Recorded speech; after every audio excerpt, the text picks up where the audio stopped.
दोस्तों, आज की कहानी उस बाघ की है जो अपने आक्रामक शरीर और बल के लिए पूरे यूनाइटेड प्रोविंस में उस समय जाना जाता था।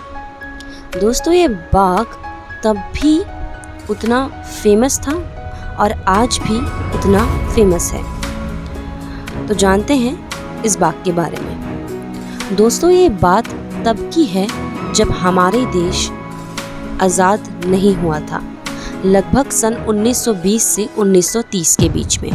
चलिए शुरू करते हैं। ये कोई आदमखोर नहीं था। जिम कॉर्बेट ने इसका शिकार कुल 4 दिन में किया था। इस टाइगर की मौत जब हुई और मौत होने के बाद एक ऐसे नए इंसान का जन्म हुआ। जानते हैं आगे की कहानी, जिसके बारे में हम आपको आगे बताएंगे। एक रोज सुबह सर्दी के मौसम में जहां सूरज की किरणें कोहरे को चीरते हुए कॉर्बेट साहब के ऊपर गिर रही थी और सुनहरी लाल जंगली पक्षियां सुबह सुबह चहचहा के आवाज निकाल के सूखी पत्तियों में लड़ रहे थे या बोलो खेल रहे थे। इसने उनकी सुबह को कुछ ज्यादा ही खास बना दिया था। अपनी चाय पीते हुए कॉर्बेट काफी देर तक इस नज़ारे को देखकर लुत्फ लेते रहे कि तभी अचानक से उनकी दाएं तरफ खड़े चीतल ने उनकी तरफ देखते हुए एक अलार्म कॉल दी। झपकते ही सामने की झाड़ियों में से कॉर्बेट के सामने उनकी जिंदगी का सबसे बड़ा बाघ जंगल से बाहर निकला, जिसे लोग कहते हैं बैचलर ऑफ पावरगर। सुबह की रोशनी में उसका शरीर एकदम चटक मटक रहा था, मानो बहुत खूबसूरत और विशाल। दाएं बाएं देखते हुए उनके सामने से निकला और आगे थोड़ी देर पर नहर पर जाकर उसने अपनी प्यास बुझाई और फिर जंगल में अंदर चला गया। ऐसा कोई भी जानवर नहीं होगा जिसने उसके बाहर निकलने पर आवाज ना की हो। टाइगर उस दिन कॉर्बेट साहब से थोड़ी दूर पर था। जिस जगह को उसने अपने रहने के लिए चुना था वह लगभग उनके घर से 6 मील की दूरी पर थी। 1 मील लंबी नहर जिसकी दोनों तरफ ऊंची पहाड़ियां थी, बाघ वहां रहता था।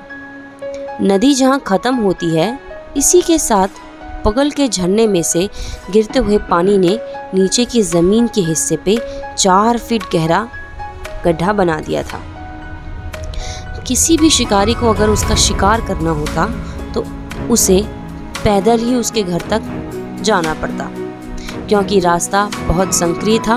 उस समय सरकार ने रात को शिकार करने पर पाबंदी लगाई हुई थी, जिसका फायदा इस बाघ को मिला और यह तकरीबन इस साल तक के साथ साथ 10 साल किसी का शिकार नहीं बना।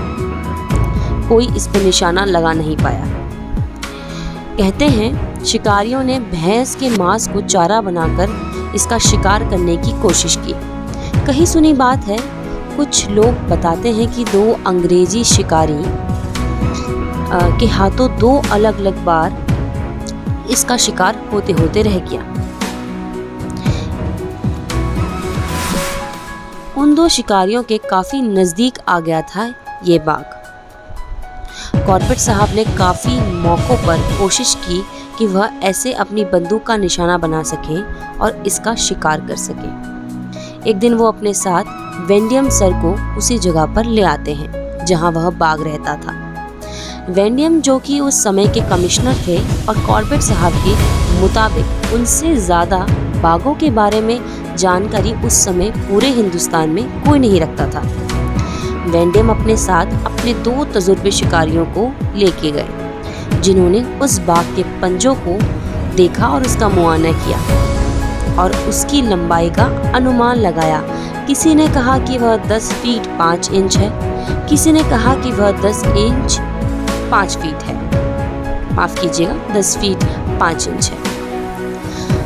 जब आगे जाके मुआयना और किया तो किसी ने यह भी कहा कि 10 फीट 6 इंच भी हो सकता है। सब ने एक ही चीज़ बोली कि आज तक उन्होंने अपनी ज़िंदगी में इससे बड़ा पंजा कभी नहीं देखा।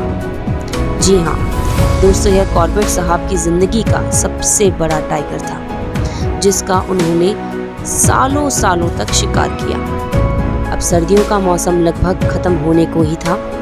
एक दिन एक डाकिया जो रोज सुबह और शाम को कॉर्बेट के घर के सामने से गुजरते थे, उसने बताया कि उसने आज सुबह अपनी ज़िंदगी में बाघ का सबसे बड़ा पंजा देखा, जो उसने आज तक अपनी सर्विस में 38 साल की सर्विस में नहीं देखा। साथ ही बताया कि बाघ पश्चिम की ओर से आया और 2 किलोमीटर सीधा चलने के बाद पूर्व दिशा में चला गया। इसका रास्ता एक बादाम के पेड़ से सटा हुआ था। यह पेड़ कॉर्बेट साहब के घर से 2 मील की दूरी पर था।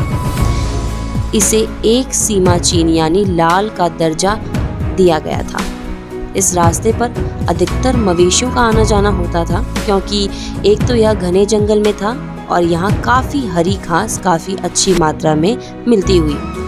अगली सुबह कॉर्बेट साहब ने अपने कुत्ते रॉबिन के साथ बाकी की खोज में निकलने का फैसला कर दिया और निकल भी गए। सबसे पहले उसी बादाम के पेड़ से होते हुए उसी रास्ते पर जाते हैं जहां मवेशियों का आना जाना था। उन्हें शक था कि वो उसे वहां ज़रूर पाएंगे। रॉबिन शुरुआत से ही समझ गया था कि उसका मालिक आज किसी बड़ी चीज़ की खोज में है। आसपास के हिरन उन दोनों को देखकर चौंकन्ने हो गए। जैसे ही व्यवस्था शुरू होता है, रॉबिन ज़मीन पर पड़े पत्थरों को सूंघते हुए कॉर्बेट साहब की जगह पे पहुंचता है। कॉर्बेट को एक जगह पर ले जाता है जहां की मिट्टी चिकनी होती है। कॉर्बेट समझ गए थे कि रॉबिन ने बाघ की गंध को पकड़ लिया है। थोड़ी आगे जाकर रॉबिन उन्हें उस बाघ के पंजों के निशान, जो बिल्कुल ताज़ा थे, वहां तक पहुंचा देता है। कॉर्बेट जान गए थे कि वो सही दिशा में जा रहे हैं। आगे खुला मैदान था और उनको पूरी संभावना थी कि खुले मैदान में उनको बाघ जरूर दिखेगा। अगर बाघ ने इसी रास्ते को चुना है तो उन्हें आगे खुले में जरूर दिखना ही है। जैसे ही उन्होंने 50 गज की दूरी तय की, अचानक से रॉबिन रुक गया और अपनी बाईं तरफ की घास को चूमने लगा और उसके अंदर चला गया, जो 2 फीट लंबी घास थी।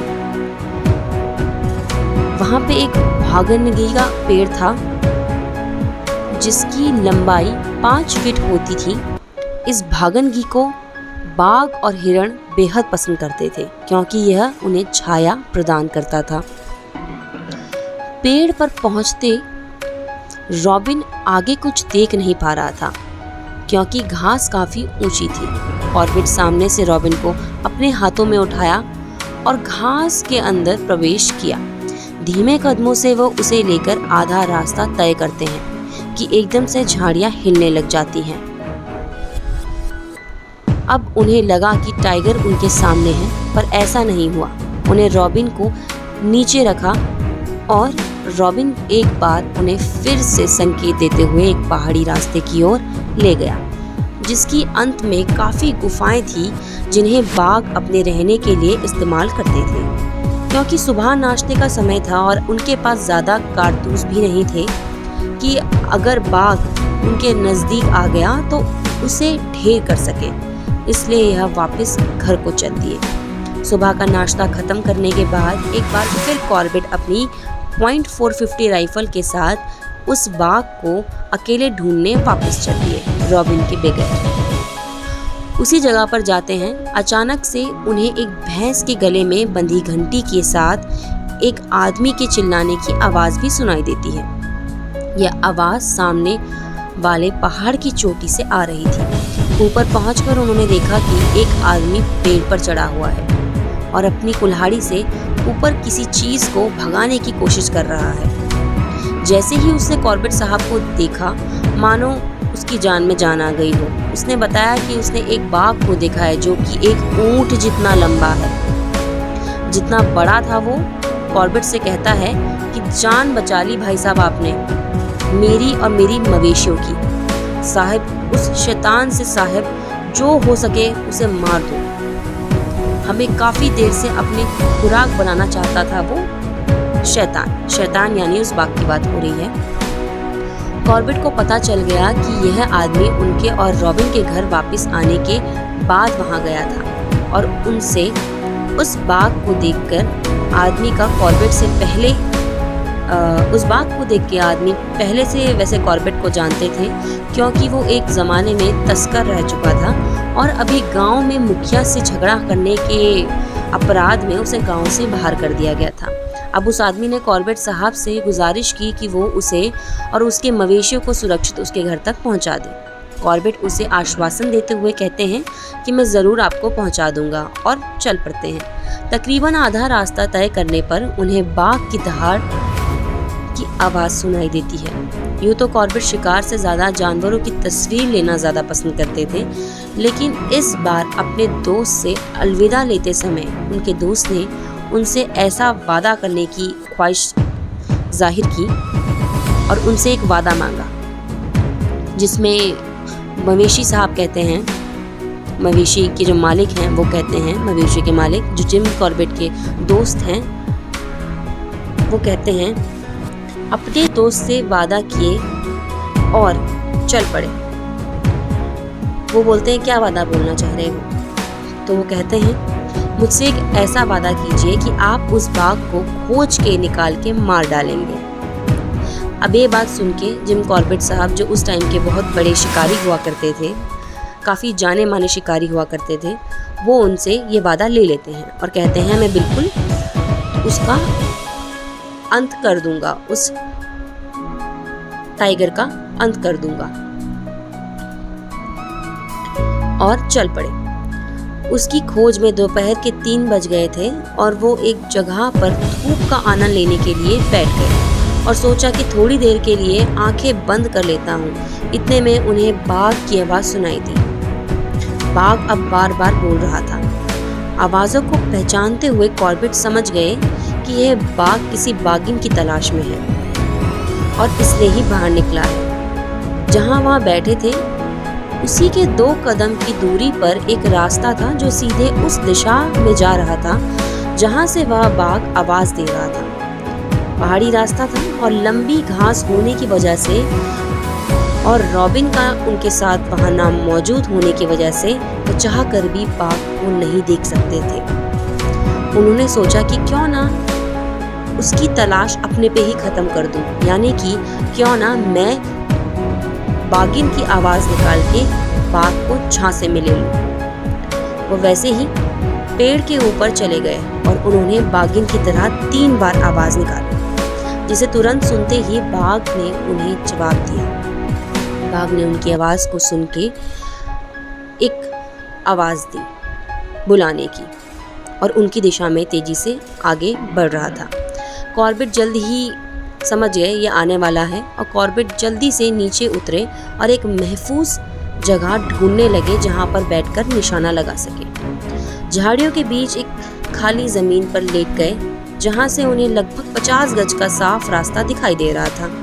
उन्होंने सोच लिया था कि जैसे ही बाघ उन्हें उस रास्ते पर दिखेगा वो उस पर गोली चला देगा। अब इंतज़ार का समय शुरू हुआ। इस वक्त इंतज़ार करने के दौरान उन्होंने एक बार भी टाइगर की आवाज़ नहीं निकाली, लेकिन अब बहुत ही धीमी आवाज़ में उन्होंने उसे आवाज़ लगाई, जिसकी जवाब में या कहें जिसके जवाब में उसने उस टाइगर ने एकदम से कुछ 100 गज की दूरी में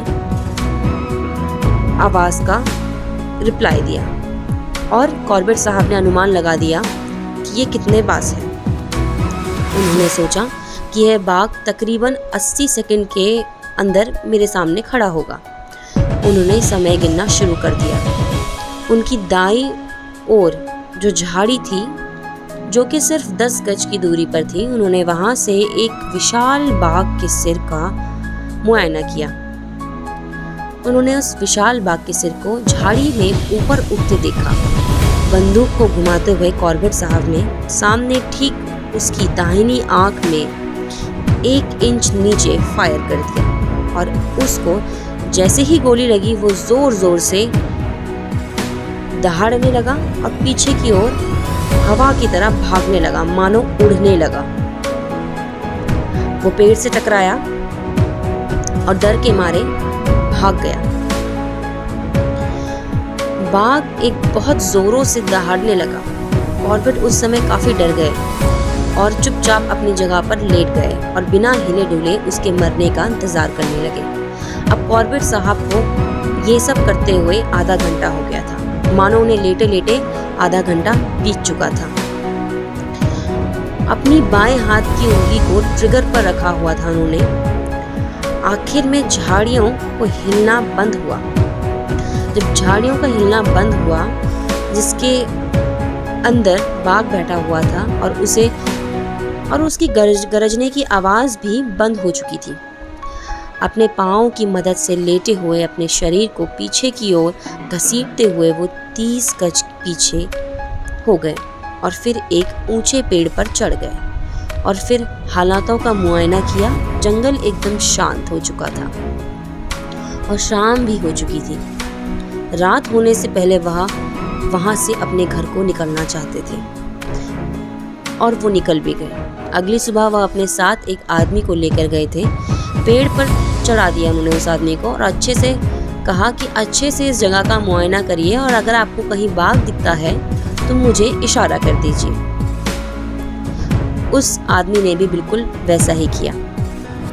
हालांकि उस आदमी को बाघ तो नहीं दिखा, लेकिन झाड़ियां दिखी जो मूंदी हुई थी, जिसे देखकर पता चल रहा था कि बाघ यहीं से गुजरा है। कॉर्बेट ने उसे ऊपर एक नजर रखने को ही दिया था और कहा था कि कहीं दिखे तो बताइएगा। और वह खुद आहिस्ता आहिस्ता आगे बढ़ रहे थे। हर जगह उन्होंने खून के निशान को पाया और 2 जगह उन्होंने काफ़ी ज़्यादा मात्रा में खून पाया। साथ ही में उन्हें एक हड्डी का टुकड़ा मिला जो उन्हें लगा कि वह शायद उस बाघ का हो सकता है। और सारे खून के निशान यही इशारा कर रहे थे कि अब उन्होंने जो कल गोली मारी थी शायद वो बाघ को लग गई है और बाद शायद बाघ घायल है। वह 10 गज दूरी की दूसरी ओर पर चलते हैं। अब दुनिया का सबसे भयानक जानवर के सामने आने की बात थी उस समय पर। साथ ही उन्होंने यह भी कहा कि उनका वापस जाना ज़रूरी है क्योंकि पूरी दुनिया में एक जख्मी टाइगर से खतरनाक दोस्तों और कुछ नहीं हो सकता। और कॉर्बेट साहब का ये कहना बिल्कुल ठीक था। कॉर्बेट साहब को यह मालूम नहीं था कि क्या वो टाइगर जिंदा है या मर गया, क्योंकि सर में गोली लगने से भी बाघ जिंदा रह जाते हैं। वो वापस उस आदमी के पास चले गए और खुद पेड़ पर चढ़ गए और थोड़ी देर तक इंतजार किया शाम होने का और वह वापस घर को चल दिए। अगले दिन वह वापस आते हैं और देखते हैं कि वो उनका दोस्त जिसकी जान उन्होंने उस दिन बचाई थी वह जंगल में है अपनी भैंसों के साथ।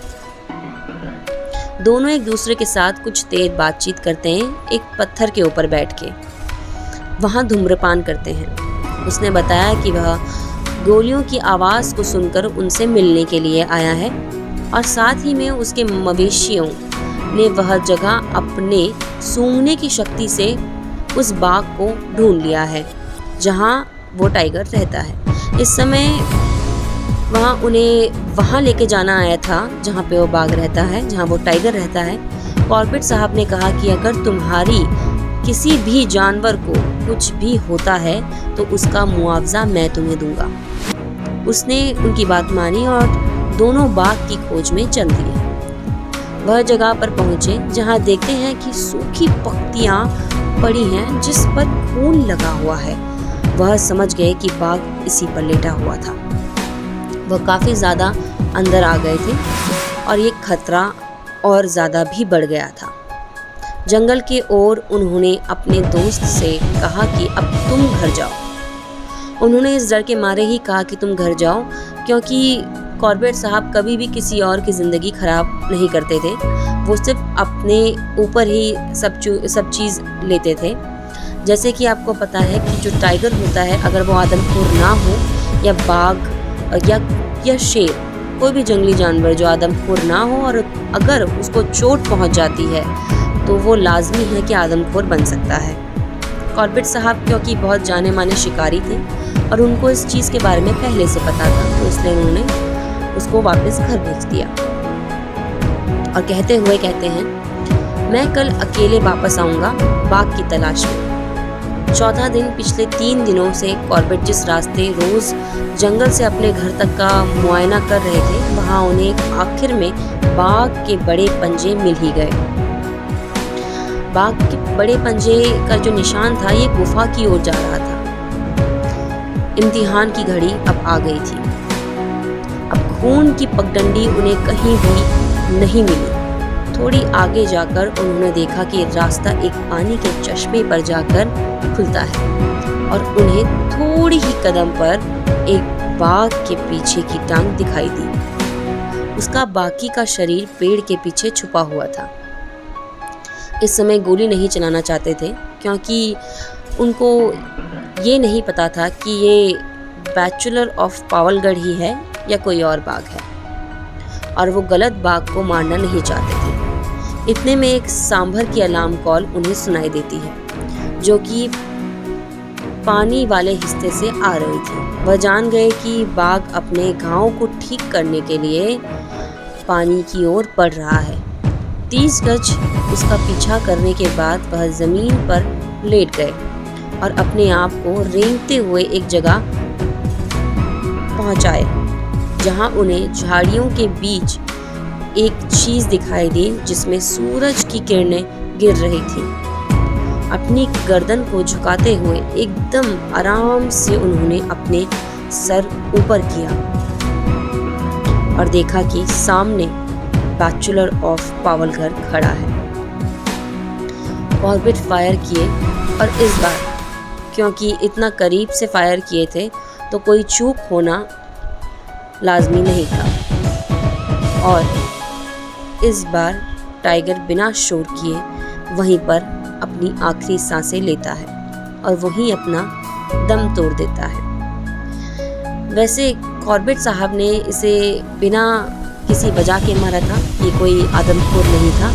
ये सिर्फ इसलिए मरा क्योंकि ये दिखने में इतना विशालकाय बलशाली था और एक बहुत आंखों के आगे जो खटक जाता है ऐसा लगता था, क्योंकि इस पे बहुत ज़्यादा अट्रैक्शन था और ये अपने आउट ऑफ अट्रैक्शन के चक्कर से ही मारा गया था।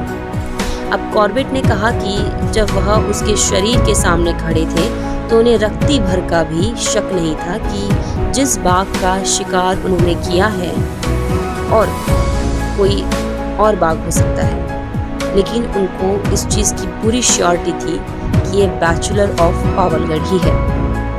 उसके शरीर को उन्होंने ठीक से देखा और पाया कि 4 दिन पहले जो गोली उन्होंने उसे मारी थी वह उसके सर को पार करके बाहर को निकली है और एक बहुत बड़ा गड्ढा उसके सर पे हो गया था। कॉर्बेट अपने घर को वापस निकले, गांव वालों और अपनी बहन मैगी को यह खबर देने के लिए कि उन्होंने उस दौर के सबसे बड़े बाघ का खात्मा कर दिया।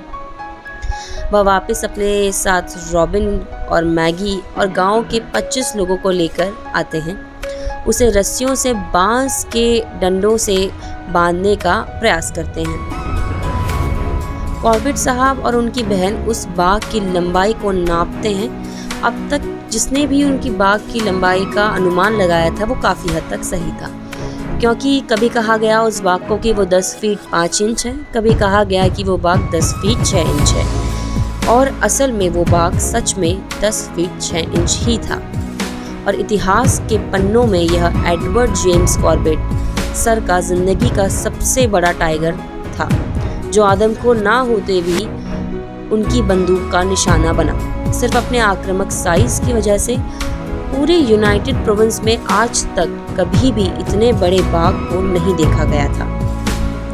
घर लौटते हुए उनका मन बेचैन सा हो गया, मानो घबराहट बढ़ने लगी और उनको ऐसा लगा कि ये उन्होंने क्या किया, और अंदर ही अंदर सवाल से उठने लगे, सवालों की मानो बौछार हो गई। उन्हें अंदर ही अंदर से एक आवाज़ आई कि क्या उन्होंने इसे मार के ठीक करा? क्या ये मारने के काबिल था? क्या इस बाघ की गलती क्या थी जो उन्होंने इसे मारा? ना इसने किसी का ऐसा शिकार किया, ना इसने कोई इंसानी हमला किया और ना ही इसने कोई मुसीबत खड़ी करी, तो उन्होंने इसे मारा क्यों? तो अंदर उनको महसूस होता है कि उन्होंने कुछ ना कुछ तो गलत करा है। तो जिम कॉर्बेट ने उसके बाद एक कसम खा ली कि वह बंदूक आज के बाद कभी नहीं छुएंगे और बाघों के संरक्षण में अपना बाकी जीवन समर्पित कर देंगे। ऐसे एक मशहूर शिकारी एक संरक्षणवादी में बदल गए।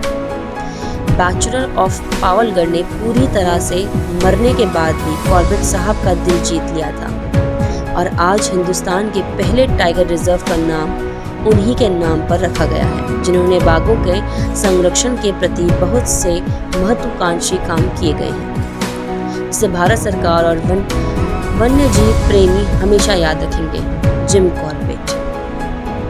जिम कॉर्बेट नेशनल पार्क से भी विख्यात है इनका नाम और बैचलर ऑफ पावलगढ़ आज भी हमारे दिल में जिंदा रहेगा। दोस्तों, ऐसी ही सच्ची घटनाओं में आधारित जंगल की रोमांचक भरी कहानियाँ जो कभी कभी दिल को भी झुंझला देती हैं और कभी कभी हकीकत को भी मात दे देती हैं, सुनने के लिए मेरे चैनल को सब्सक्राइब कीजिए और बेल आइकन को दबाइए, जिसमें आपको नोटिफिकेशन भी आती रहेगी। और ये मैं सीरीज़ निकाल रही हूँ पूरे जंगल डायरीज़ में। चलिए, जय हिंद दोस्तों, अलविदा।